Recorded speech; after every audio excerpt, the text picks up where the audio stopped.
আপনি কি জানেন ভারতে এমন এক দেবী আছেন যার কোনো মূর্তি নেই, তবু যাকে ছাড়া গ্রাম বাঁচে না।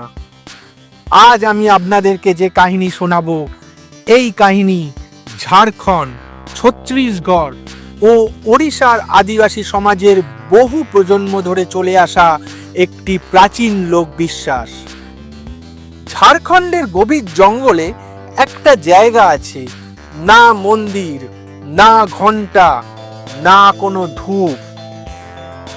এই জায়গাটার নাম সারনা, আর যাকে এখানে মানা হয় তিনি হলেন সারনা মাই।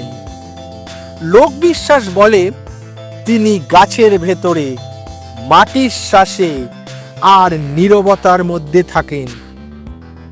একসময় এই গ্রামে কিছু মানুষ লোভে পড়ে সারনা জঙ্গল কাটতে শুরু করেছিল।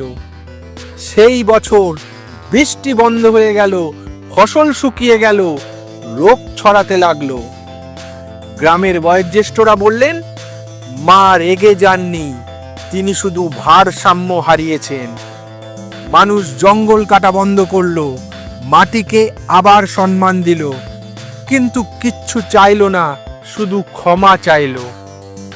লোককথা বলে পরের বছর বৃষ্টি ফিরল, জঙ্গল আবার সবুজ হলো। এই জন্য আজও কেউ সারনা মায়ের কাছে জোরে প্রার্থনা করে না, কারণ বিশ্বাস এই দেবী নীরব, তিনি প্রকৃতির ভারসাম্য। গল্পটা কেমন লাগলো অবশ্যই জানাবেন, আর কমেন্টে লিখে দেবেন জয় সারনা মায়ের জয়। বন্ধুদের সঙ্গে অবশ্যই শেয়ার করে দেবেন। আর আপনি যদি ভারতের এমন সত্যিকারের আদিবাসী ও লোকদেবীর কাহিনী শুনতে চান, তাহলে মিথিক বাংলা চ্যানেলকে সাবস্ক্রাইব করে দেবেন। মিথিক বাংলা, যেখানে পুরাণ জীবন্ত হয়।